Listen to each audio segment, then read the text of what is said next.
네, 이 시각 K스탁 출발하겠습니다. 아쉽게도 오늘 마지막 날인데 오늘도 시장이 좀 많이 하락하고 있죠. 앞서 제가 얘기 꺼내면서 시장 얘기는 전혀 안 했으니까요. 오늘 지금 오후장 들어서도 코스피 종합지수가 1.68%, 코스닥 종합지수는 2.25%까지 빠지고 있어서 자, 마지막 날까지 정말 우리를 고통스럽게 하고 마무리를 하는구나 이렇게 보여집니다.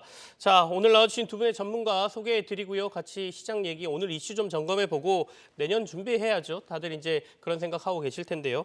오늘은 와운의 파트너 임주화 멘토 나와 있고요. 그리고 또 한 분의 와운의 파트너 이상로 멘토 함께하겠습니다. 어서 오십시오. 안녕하세요. 네, 반갑습니다. 네. 그래도 힘차게 인사해 주시니까 좋네요. 마지막에 다들 힘이 좀 빠져 계실 것 같은데. 자, 그러면 첫 번째 주제부터 보겠습니다. 앞서도 올 한 해 너무 고통스럽다라는 말씀 드렸는데 코스피가 사실 최악의 한 해를 보냈다. 전 세계 증시를 다 비교해도 하락률이 가장 크고 더군다나 마지막 거래일에서 이렇게까지 된다 그러면 그 하락률은 더 커질 것 같거든요. 이 얘기 좀 하겠습니다. 점검하시죠, 한 해. 먼저 임주환 멘토부터 올 한 해 증시를 좀 평가해 주시겠습니까? 사실 거의 1월 달부터 지금까지 계속 네. 안 좋았던 거죠. 그리고 중간에 반등 나왔던 거는 좀 회복해 볼 수도 있지 않을까라는 일단 대통령이 바뀌었기 때문에 정책에 대한 기대감이 있어서 좀 상반기 올랐고 하반기에 그래도 코로나 봉쇄가 이렇게 늦게 풀릴 줄 몰랐지만 바로 풀릴 줄 알고 여름 때 또 반등이 있었고요. 그다음에 4분기 실적이 안 좋은 건 거의 예상되어 있었던 상황인데 3분기 실적이 괜찮게 나올 걸로 보고 또 시장이 반등을 했었지만 그 모든 것이 이제 다 일종의 흐름의 하나였다. 그냥 기조의 변화, 주려고 했던 흐름의 하나였다라는 것 때문에 많은 것들 실망하셨을 거라고 생각이 됩니다. 아무래도 금리 인상을 좀 세게 진행이 됐던 것도 좀 문제가 됐던 것 같고요. 이제 그런 거품들이 완전히 빠진 상태에서 현금 장세이자 또 기업들도 현금이 많은 기업들만 살아남는 장세로 변화가 되고 있는 구간인데요. 네. 사실 역대적 약세장에서는 사실 이런 시장에서 관망보다는 또 매수를 하라는 존 템플턴 얘기도 생각해 보면은 사실 어떻게 보면 기회지만 당장 내일을 위한 오늘이 기회는 아직은 아닌 것 같다라는 생각이 듭니다. 그래서 내년에는 아무래도 올해는 조금 방산 우주 관련주들이 좀 주력을 했었던 것도 있고 그다음에 네. 원자재 가격들이 움직이면서 농산물로부터 시작해서 철근이라던가 아니 원자재들의 가격의 움직임이 좀 있었는데 내년에는 이제 그거에 조금 더 진화된 좀 작은 섹터들이 좀 움직일 것 같습니다. 네네. 항공이라던가 여행 그리고 컨텐츠나 방송 그리고 이렇게 미사일이나 이렇게 항공 장비보다는 탱크 아니면 이런 국방 장비들도 좀 수혜가 있을 수 있을 것 같고요. 드론도 제가 이제 내년에 좀 수혜를 볼 수 있을 것 같다라고 했는데 생각보다 이렇게 빨리 움직이게 돼서 조금 아쉽습니다. 전 내년에 움직일 거라고 봤었거든요. 그래서 이런 네네. 것들이 아마 순환하는 그런 큰 대형 박스 장세가 비슷하게 나올 거라고 보여지는데요. 아무래도 금리 부분에 대한 어떤 추가적인 인상이 더 크게 되지 않는다는 전망이 아마 2월 정도에서 아마 가름이 날 텐데요. 그 가름이 난 이후에 조금 더 회복세를 보일 수 있지 않을까라고 생각이 들고 1월 정도에는 잘 이제 다 내년엔 어떤 걸 트레이딩 해야 될까를 잘 고민하셔야 될 것 같은데요. 지금 그 리오프닝 관련주들 지금 중국이 작년 같은 경우에는 경제 성장률이 0%였고 GDP도 0%였는데 지금 갑자기 인위적으로 풀어줘서 5%로 잡아 있는 이런 시즌이라면 네. 가장 먼저 경기 민감주들이 정말 그렇게 봉쇄가 풀려서 경기가 좋아질 거야라는 거를 알 수 있는 거는 경기 민감주가 제일 먼저 반응하거든요. 근데 롯데케미칼이라던가 아니면 대한유화가 움직이는 것들을 좀 힌트를 삼으셔가지고 내년에 관련된 종목들을 잘 트레이딩하시면 좋을 것 같습니다. 알겠습니다. 일단 내년에 대한 얘기도 좀 해주셨고요. 올해 진짜로 증시에서 좀 새로운 이슈였다고 하면 정말 저도 방산이었던 것 같아요. 방산이 새롭게 주목받은 한 해였는데 정말 뜨겁게 오르다가 이제 하반기 오면서 방산은 좀 힘을 좀 잃긴 했거든요. 근데 내년에도 이 테마가 그렇게 쉽게 죽을 테마는 아니다. 그 안에서도 몇 가지 특징적인 무기 체계에서 우리가 필요한 것들. 최근에 이제 또 그게 드론이 됐었죠. 근데 드론이 이게 반짝하고 또 안 가는 거냐? 그렇지는 않을 것 같다. 조금 더 눈여겨봐도 될 것 같다. 이렇게 말씀해 주셨고요. 자, 이상로 멘토께서는 네. 올 한 해 증시를 어떻게 보셨습니까? 연초부터 꾸준하게 말씀드렸던 내용이 바보야 문제는 환율이야라는 측면을 계속 말씀을 드려왔었는데 결국 우리가 이제 수출에 상당히 민감한 코스피와 코스닥 시장이기 때문에 이 환율 문제가 해결되지 않는 한 쉽게 시장에 대한 반등 자체는 이루어지기는 좀 힘들다라고 보는 게 맞습니다. 자, 그러면 지금 현재 2022년도가 다른 연도보다 조금 힘들게 느껴졌던 가장 큰 이유는 기간 조정이 길게 들어와 있는 상황이기 때문이거든요. 차라리 이제 코로나 때처럼 또는 이제 2011년도 미국 신용등급 강등 때처럼 갑작스러운 악재로 인해서 하락이 나타나게 되면 시장은 가파르게 반등세를 보이곤 하는데요. 지금 큰 문제는 이 환율에 대한 문제가 불거짐으로써 경제 지표가 대부분 다 악화되고 있기 때문이라고 봐야 되는 상황이고요. 그러면 결국 지금 이 환율이 1,200원대, 1,270원대까지는 내려왔지만 아직까지 1,200원 위의 환율을 보이고 있다는 것은 결국 수출 물가, 수입 물가에 대한 괴리 자체가 수입 물가 높게 나타나는 그런 무역 적자에 대한 부분 자체는 내년에도 이어질 수밖에 없다라는 부분으로 우리가 판단을 하고 시장을 볼 필요가 있습니다.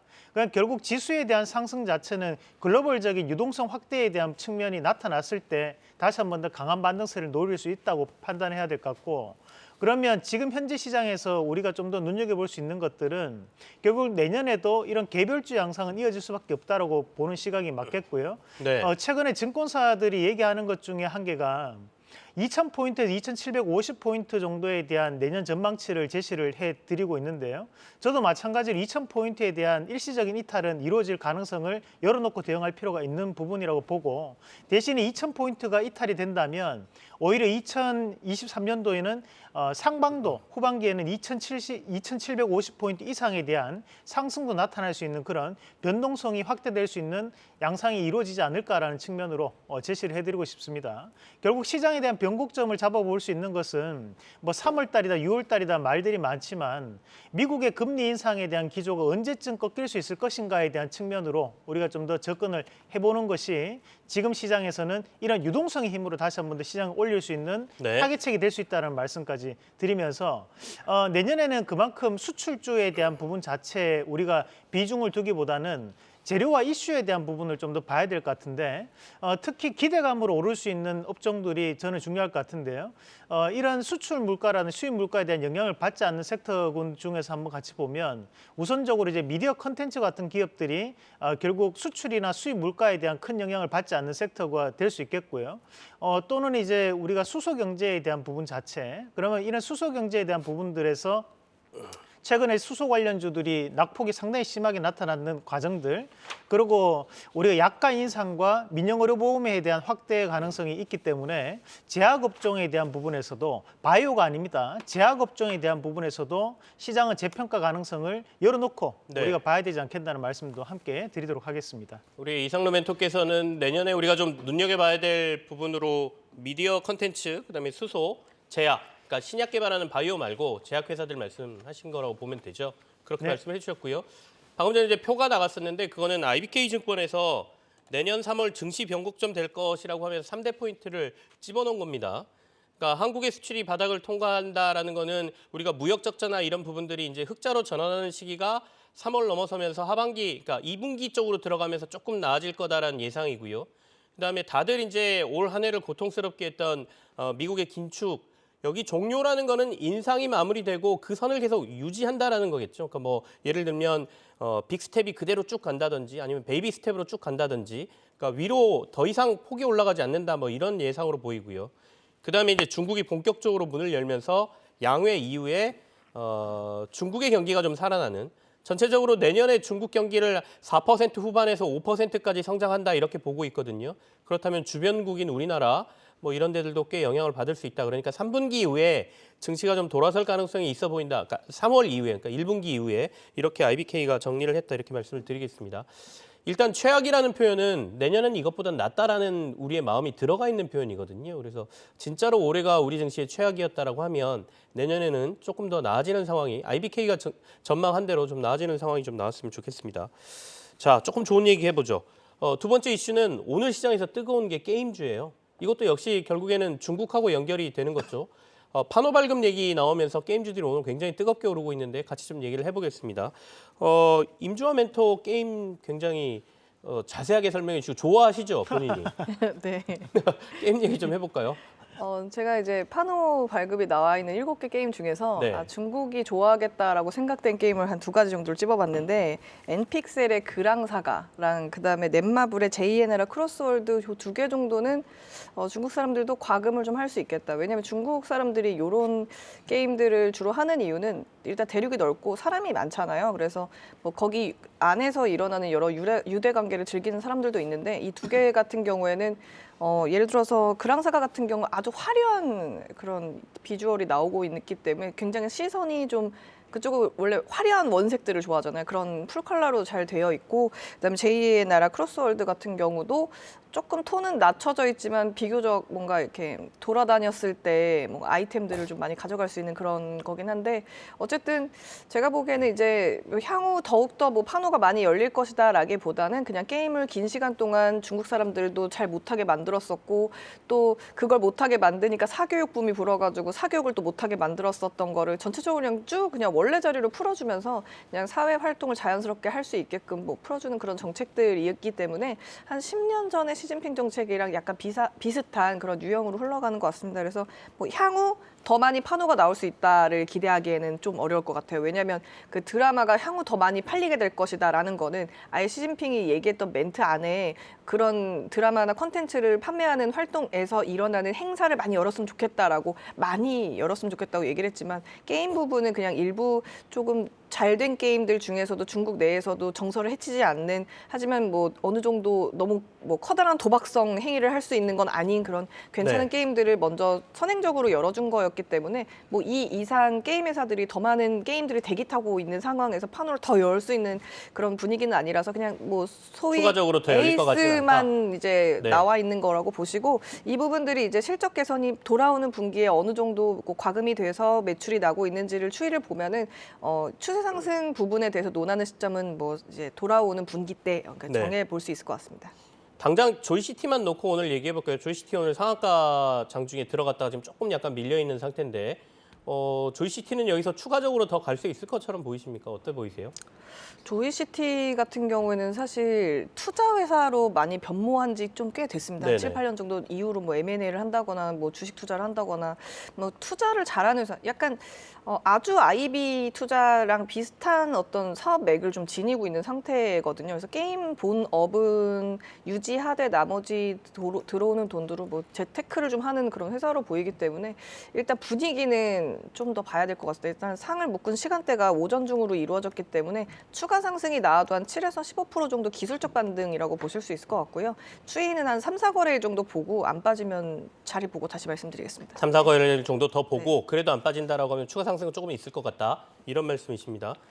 굉장히 단기적인 관점에서 제가 봐드린 거예요. 우리 임주화 멘토께서는 뭐 이렇게 기술적인 지표나 이런 걸 통해서 단기적인 전략을 많이 조언해 주시기 때문에 또 그런 전략을 통해서 매매하시는 분들이 계시지 않습니까? 그래서 제가 여쭤봤고요. 이상로 멘토께서는 판호 발급과 관련된 이 게임주 이슈 최근에는 사실 중국의 판호보다는 게임주라고 하면 대부분 콘솔 게임 잘할 수 있는 기업으로 좀 관심 갖자 이렇게 조언하신 분들이 있었거든요. 시장이 좀 변하는 것 같다. 어떻게 보고 계십니까? 뭐 전반적으로 지금 현재 이제 우리가 게임이라는 키워드에 대해서 집중을 할 필요는 없고요. 대신에 중국이라는 키워드를 좀 더 집중을 할 필요가 있습니다. 결국 지금 현재 2주 전부터 계속 얘기가 나오는 것이 이제 중국 관련된 부분 자체가 이슈화가 되면서 미디어 콘텐츠가 한번 상승이 나왔고 엔터주도 한번 상승 나오고 그리고 지금 백신 우리가 지금 감기약 관련된 기업들 한 번씩 순환매가 돌았고요. 그리고 지금 다시 한번 게임까지도 지금 들어오는 그런 양상들인데 오늘 게임주에 대한 상승 자체는 게임주가 이제 바닥은 드러났구나. 정도에 대한 부분으로만 해석을 할 필요가 있다고 봅니다. 지금 현재 판호에 대한 기대감이라는 이런 이슈를 타이틀을 달고 들어왔지만 결국에는 지금 4분기 같은 경우에는 게임주들에 대한 전통적인 성수기 개념이 상당히 강하다고 봐야 되거든요. 그것이 지금 현재 우리가 콘솔 게임이라든지 온라인 게임이라든지 그런 구분에 대한 부분보다는 네. 4분기에 대한 실적이 가장 높게 나타나는 것이 바로 게임주들에 대한 특이한 성격들을 가지고 있다는 거죠. 그러면 결국 지금 최근까지도 꾸준하게 하락을 하면서 시장의 안 좋은 모습은 나타났었지만 여기에서에 대한 낙폭과대에 대한 측면에서 다시 한 번 더 시장에 대한 반등세가 게임주에 대한 일시적인 수급적인 부분으로 상승이 나타나고 있다는 부분으로 해석을 해야 될 것 같고 네. 대신에 오늘에 대한 상승으로 인해서 시세가 끝났다는 것은 아니고요.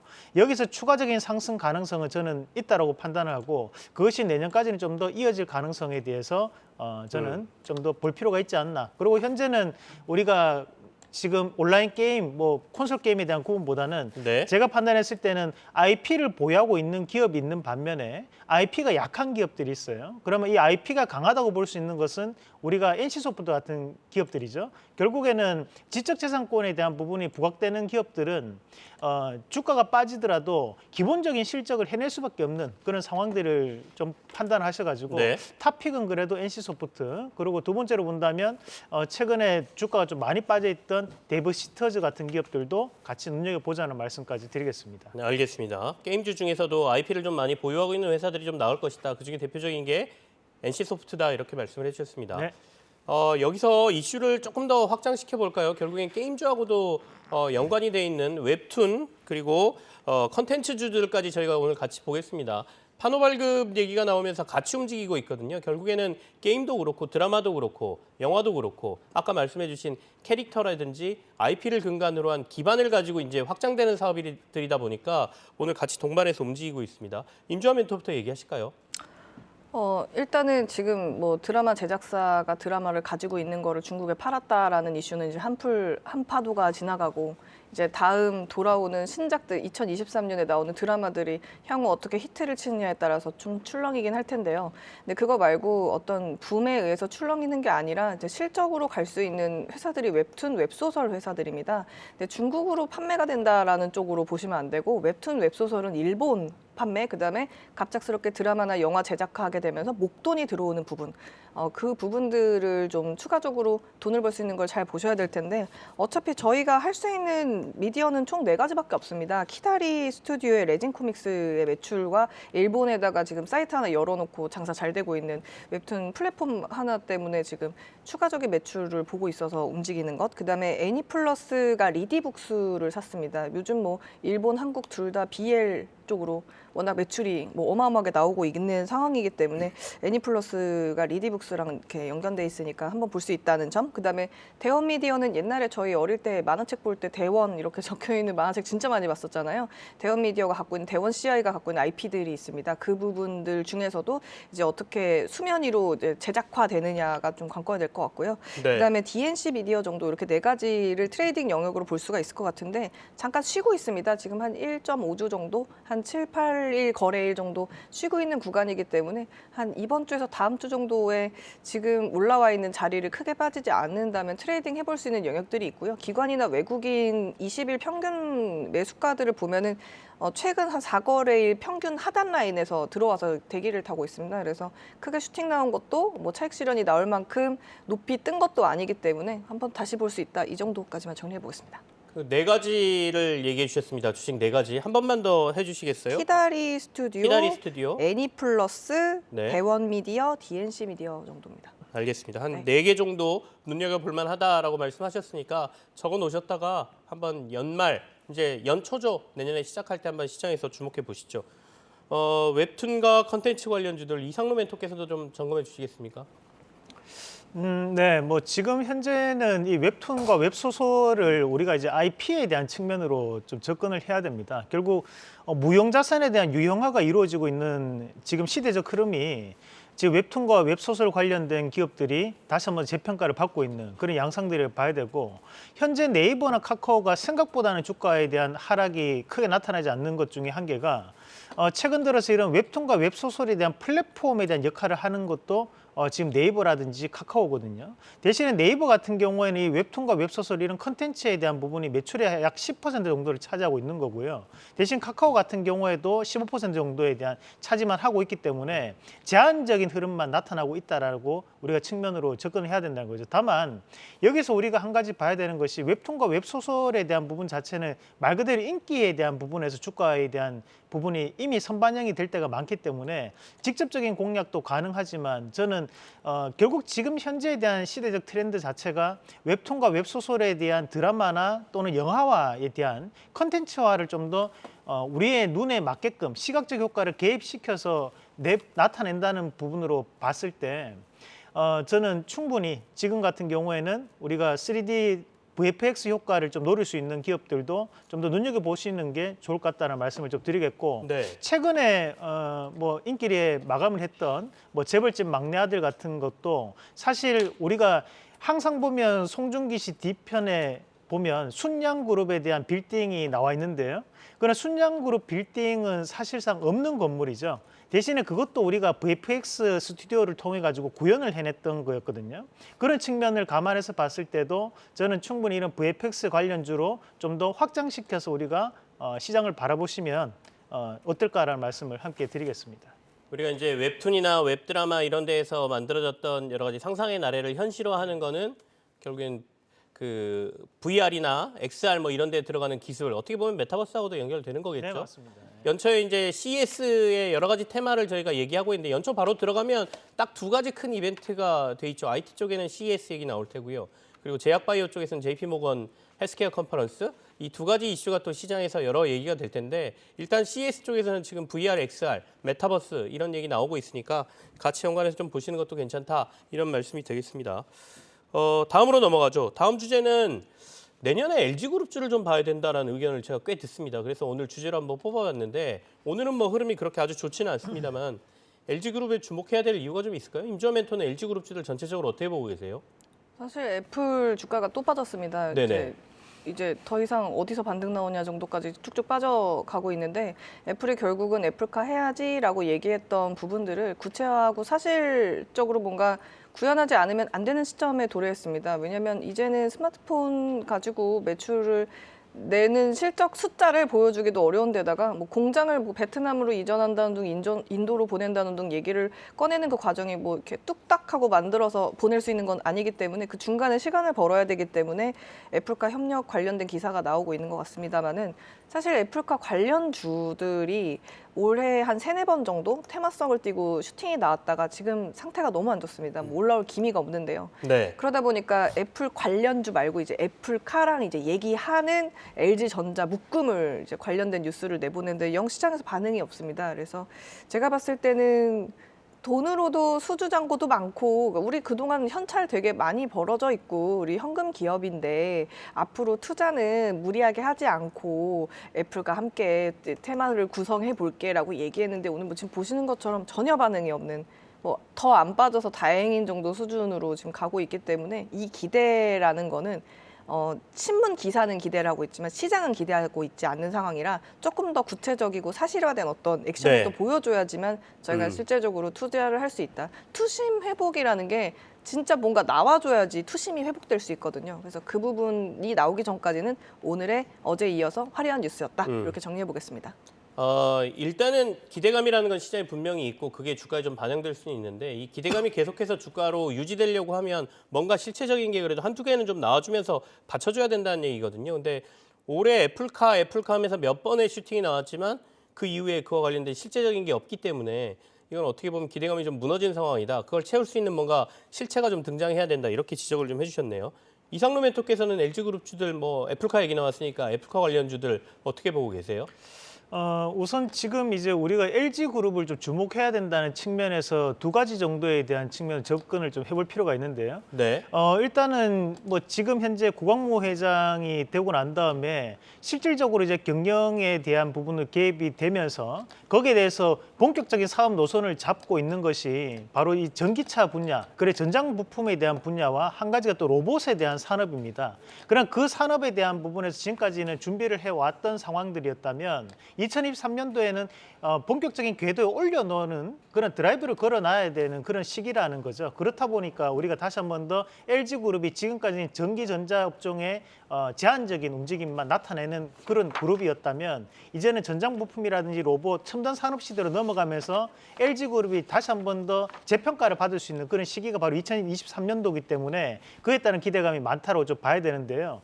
대신에 최근 들어서 한 가지 뉴스를 좀 주목할 필요가 있는 것이 지금 애플카가 완전 자율주행은 없다라는 얘기를 계속적으로 하고 있거든요. 그러면서 지금 전장 부품에 대한 부분만 LG에 대한 부분을 받아들이겠다라는 그런 일부 루머도 계속적으로 돌고 있는 양상들인데 결국에는 이제 애플카라는 것이 성공을 한다면 네. 결국에는 이런 인포테인먼트에 대한 것이 애플이 가지고 있는 부분이 부각되어서 애플카를 할 수 있듯이 다른 여타의 많은 이런 뭐랄까요 우리가 이런 아이덴티티를 가지고 있는 기업들에 대한 전기차에 대한 시도는 이어질 수 있고 그렇게 된다면 기본 베이스로 깔릴 수 있는 이런 전장 부품 관련해서 LG그룹 기업이 다시 한 번 더 좀 재평가를 좀 받을 수 있는 그런 양상들은 좀 나타날 수 있다고 봐요. 그래서 일단은 애플카와에 대한 이슈 자체가 2023년도에는 뭐 하든 안 하든 뭐 확실한 결과가 나와줘야지만 그때부터 LG 그룹에 대한 재평가가 좀 더 나타나지 않을까라는 측면으로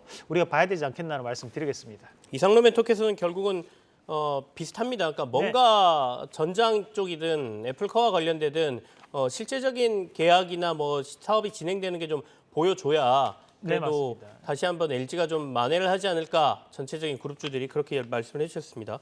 자, LG 봤으니까요. 삼성도 좀 보겠습니다. 삼성전자까지 얘기를 좀 끌어볼까 하는데요. 결국엔 시장의 반등을 하려면 지수가 올라가려면 대장주들 올라야 되고 그중에 삼성전자가 가장 중요하죠. 삼성전자 안 오르면 아까 말씀하신 내년 밴드가 뭐 2,700 뭐 여기까지 간다 그러는데 삼성전자 안 오르면 전혀 가능성이 없는 얘기거든요. 그렇다면 반도체 경기랑 이런 것까지 저희가 좀 봐야 됩니다. 내년에 삼성전자 어떨 것 같습니까? 우리 임주환 멘토부터 얘기하실까요? 지금 생각보다 레노버, HP, 아수스, 그다음에 델 컴퓨터의 재고가 많이 쌓이고 있습니다. 그러다 보니까 해외 법인 사업부들, 뭐 인도네시아, 말레이시아, 뭐 태국, 싱가포르, 한국, 일본 포함해서 해외 법인 사업부를 철수를 하고 있습니다. 뭐 팀장이나 사장급은 벌써 이번 주에 다 뭐 사라졌고요. 그다음에 부서가 통합돼가지고 PC, 뭐 태블릿, 뭐 스마트폰 하나로 묶어가지고 그냥 운영하는 축소하고 있는 굉장히 오랜만에 한 7, 8년 만에 보는 칼바람이 불고 있는데요. 뭐 돈을 좀 줄 테니까 희망퇴직해라도 아니고 뭐 1년치 연봉 줄 테니까 나가라도 아니고 그냥 날려버렸어요. 그래서 지금 문제는 뭐냐면 쌓여가는 재고 부분인데 그런 걸로 인해서 LG전자라든가 삼성전자 둘 다 영향을 받겠죠. 그러다 보니까 한 20시간 전에 국방부 시범사업은 LG전자 걸로 그러니까 옛날 우리 다른 제가 말씀드린 뭐 아수스나 HP나 델이나 르노버 거 안 쓰고 이제 LG 걸로 쓴다고 얘기가 나올 수준인데 삼성전자도 사실 이 반도체를 납품하는 조립해서 파는 다른 저가형 노트북을 만드는 회사들의 영향을 받습니다.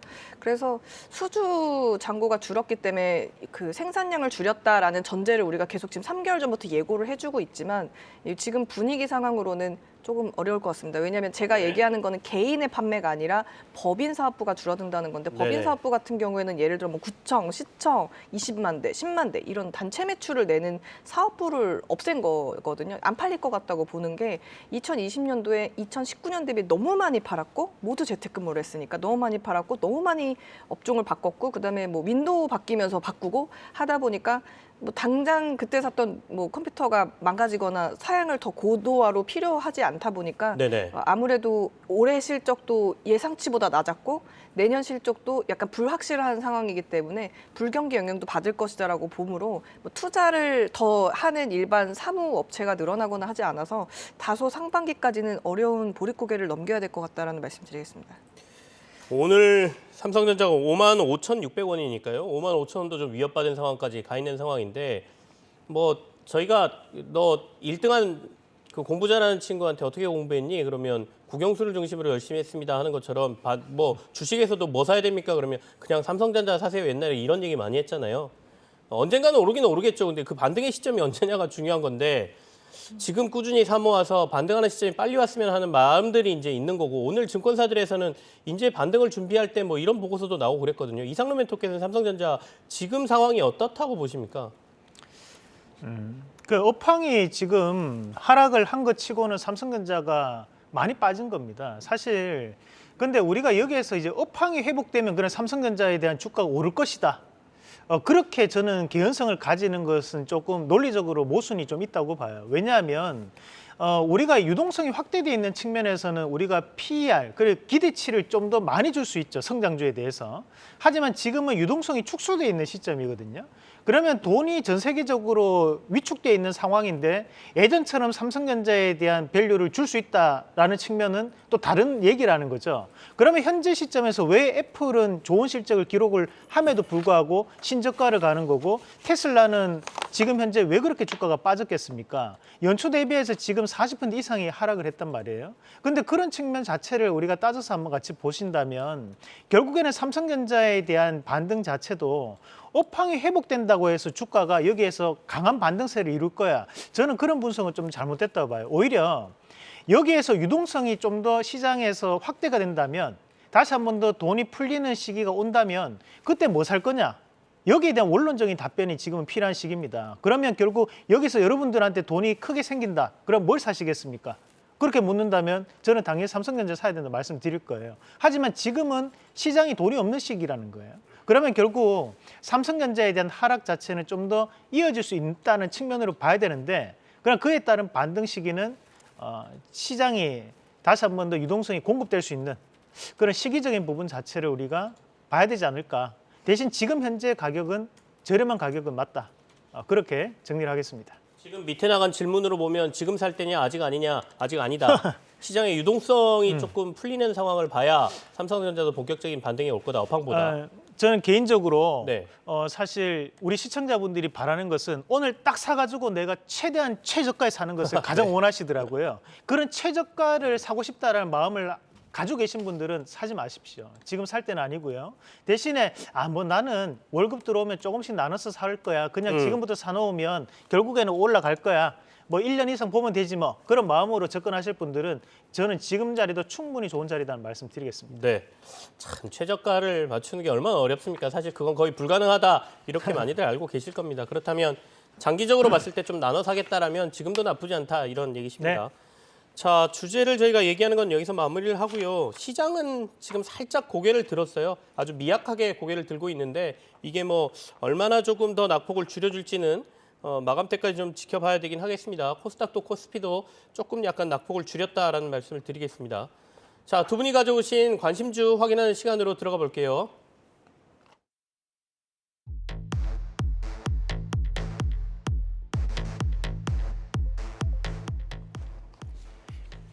네, 앞서 저희가 웹툰, IP 이런 얘기도 했고 게임주 판호 얘기도 했는데 그와 관련된 거 오늘 임주화 멘토께서는 가져오셨네요. 웹툰 IP 드라마 제작 기대감 키다리 스튜디오 그리고 우리 이상로 멘토께서는 중국 코로나 확산 관련주 대원제약, 이거 감기약이죠. 감기약으로 떴던 우리 대원제약 얘기 앞으로 더 갈 수 있는지 한번 얘기를 좀 들어보겠습니다. 먼저 키다리 스튜디오 얘기하겠습니다.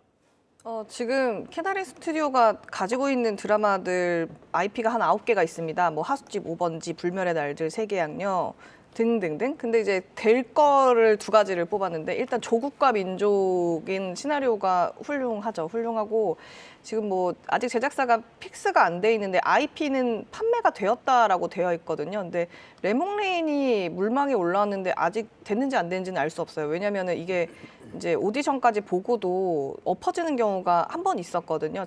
올 여름에 있었기 때문에 일단 조국과 민족 IP는 지금 키다리가 가지고 있고 또 하나는 불멸의 날들이라고 레진 코믹스에서 하고 있는 건데 스튜디오 드래곤이랑 작업을 하고 있어요. 근데 이게 뭐 말씀드린 것처럼 완전 CG가 엄청 중요한 그런 내용이거든요. 200년 뒤 미래를 얘기를 하는 건데 둘 다 약간 풍이 조국과 민족도 그렇고 불멸의 날도 약간 역사가 뒤에 배경에 살짝 깔리면서 SF가 섞여 있는 그런 부분이거든요. 제가 이제 내년에 들어갈 그런 시나리오들 중에서 되게 잘 팔릴 수 있는 거는 아저씨들 나와가지고 막 살인극 나오고 이런 건 안 먹히고 네. 약간 로맨스나 아니면은 뭐 약간 교훈을 주거나 영웅이 나오거나 완전 SF거나인데 SF가 불멸의 날들이고요. 그다음에 시대극도 좀 먹히는 그런 분위기가 있거든요. 그래서 시대극 쪽은 조국과 민족이라는 건데 이 2개가 잘 되면은 네. 제가 이제 올 3월에도 여기 정윤서 앵커님이랑 같이 유튜브에서